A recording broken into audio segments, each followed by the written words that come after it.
Hello everyone, this is Averty back with another How to Play. Today we're looking at how to play this game, Klink, by Rebel Studio, designed by Daryl Cannon, I apologize, Daryl Cannon, not Danielle, and designed or artwork by Damien Sita, I want to say.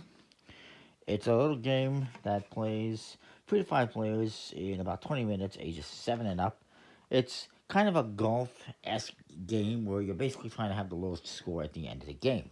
And you get the rules, you get a little score pad, and you get the cards. The cards, uh, these are printed inside, by the way, so the quality isn't the greatest.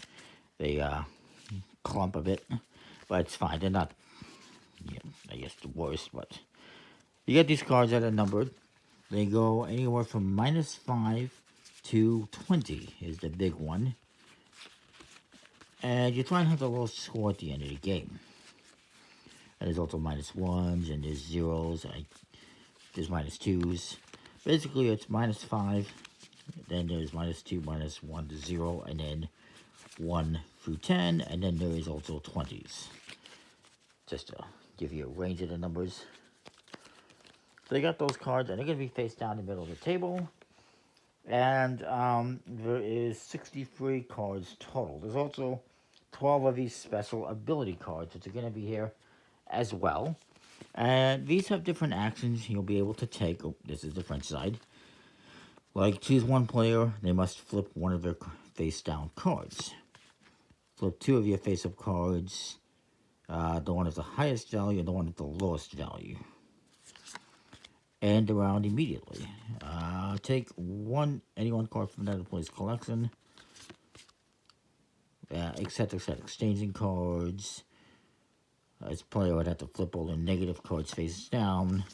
And that's because the cards you have face up are going to score points for you at the end of the game. If they're face down, they're not going to score you points. And there's obviously action cards that can help you turn cards face up or face down. And there's also a couple other ways to move cards around a little bit. And what you're going to do is you're going to flip 3 of these cards face up. I'll make sure the English side is up. And you'll be able to get these if you do what is called a triad. And a triad is when you collect 3 cards that are in sequential order, like 4, 5, 6, or 1, 2, 3. It could even be like -1, 0, and 1, or -2, -1, 0, or 79. As long as there's 3 cards that you collect that are numerically in order, you can do one of these actions. But it has to be on your turn. It can't be that somebody gives you cards and it gives you that, what is called a triad.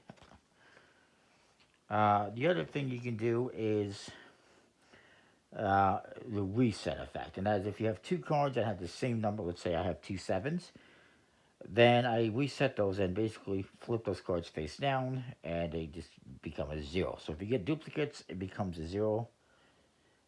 You cannot do that if you get like 3 of a kind. If I had 2 7s and I get another one, you cannot flip all 3 of them over from what I know. Just 2 of them.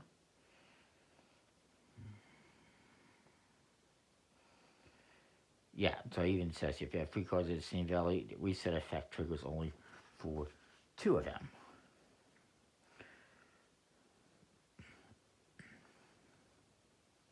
And basically, the way it's going to play, and you're going to keep, what you're going to do is you're going to draw, let's say I'm the start player, I'm going to draw 2 cards from the top of the deck face down without looking at them. I will then look at 1 card to myself. It's a 9, 6, sorry.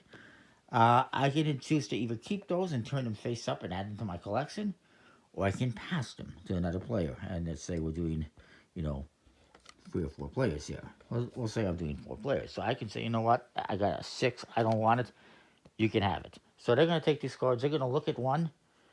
It's a -2, by the way. And they're like, you know what, that's not too bad. Maybe I'll keep those. Or they can pass it to another player. You can keep passing cards around until, like, he can pass it to this player, and then he can pass it to this player. Once he gets to this player, there's no one else he can pass it to, so they have to keep it. So keep that in mind. You can keep passing cards around, but at some point in time, somebody's going to get stuck with them. So this guy says, you know what, I'll keep them. He flips over to -2, and it's also a 6. Whoever collects cards now gets to go. So they ended up with the cards, they get to go. So they're going to take two cards, and they're going to look at them. They're going to look at one of them. It's a 6. He's going to keep that because he's going to take the 6, and he gets a 1. So that's actually pretty good. Since he has 2 of a kind, these flip down, and now they become a 0. And he can go again. That's the way the game goes.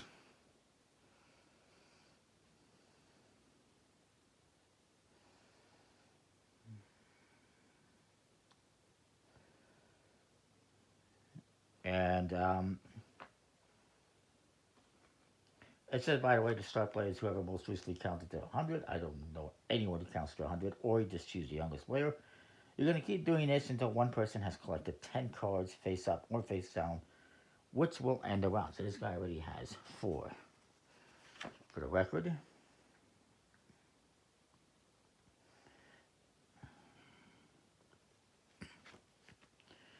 And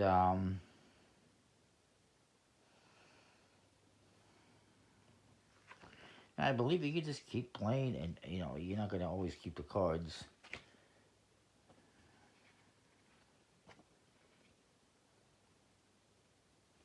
And so this guy's going to continue. Obviously, he's going to take 2 more cards. And he looks at one. It's a -5. He's going to keep that as well. And he draws 2 more cards. He's already at 1, 2, 3, 4, 5, 6. He looks at this card. You know what? He says, you can have it. This guy looks at a card. It's a 20. He does not want that, so he passes to this guy. He looks at a 3. Says, you know what? That's not bad. I'll keep that. Ouch. 20. And I gotta keep in mind that looking out for triads as well. So then this guy's gonna go. Gets 2 cards. He looks at 1. It's a 7. He does not want that. Gives them to me. I look at them. It's a 7. I pass it to this guy, and he looks at them. He says a 7. He does not want to give it to that guy because he'll cancel out and comes to 0. So he just decides to keep it. Oh, look at that. It's 2 7s, so it's a 0. Eventually, somebody's going to have 10 cards, and then the round will end, and you will score up your points. You're just going to add up everything you have or subtract the negatives, and you're going to write this down on a piece of paper. And there's a couple other things to point out. If a person has no cards, they simply get 0 points.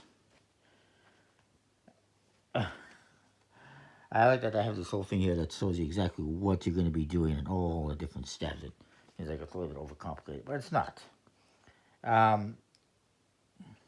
You're taking 2 cards, checking 1. If you don't like it, you pass them. Otherwise, you keep them and put them face up. Eventually, somebody's going to keep them. Check if there's a triad. Check if there's a reset trigger. And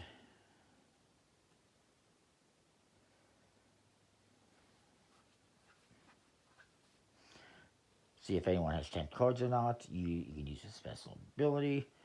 And again, the special abilities is if you get like a 4, 5, 6, you get 3 cards that are in order.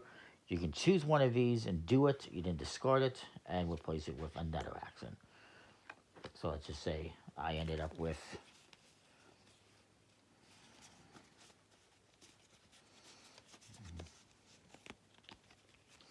let's say I had some cards in front of me, like this 3, this 6, and then I draw 2 cards, and I look at one, it's a 4, I'm like, okay, this might be okay, flip them over, it's a 4, 5, 6. So 4, 5, 6, 3 cards in order. Actually, it's a 3, 4, 5, 6, but I only can count 1 triad. So I get a triad, and that would allow me to, use one of these actions. So this one will let me flip one of my cards either face up or face down. That's great. I have an 8. It's a lot of points. I can flip it face down using that.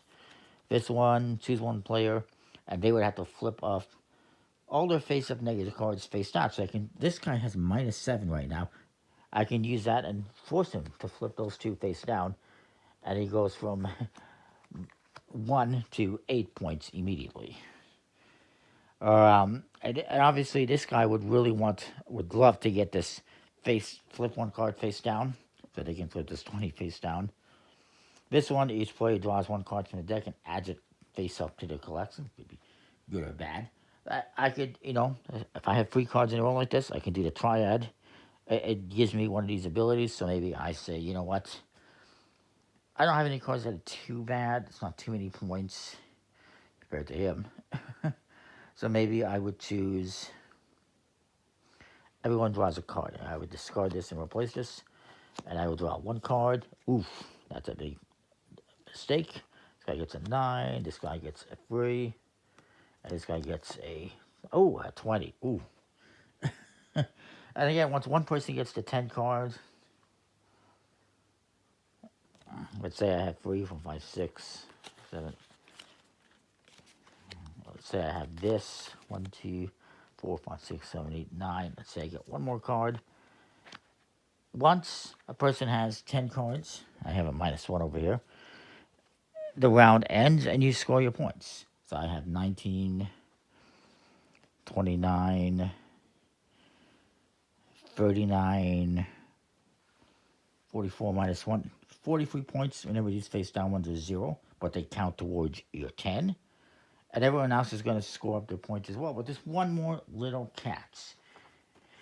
And by the way, the game will end once somebody receives 77 points or more, and whoever has the least amount of points at that time wins. If there's a tie, you just serve a victory. You can also change it to go to like 100 points if you want, or just, well, I wouldn't do 50 because it might end too quickly, especially with 20s. But you could do 100. You can do more if you want. It's up to you.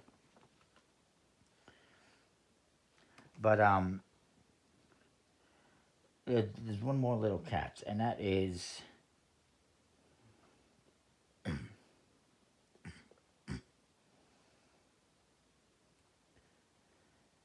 whoever has the most number cards in the collection, that includes face down cards.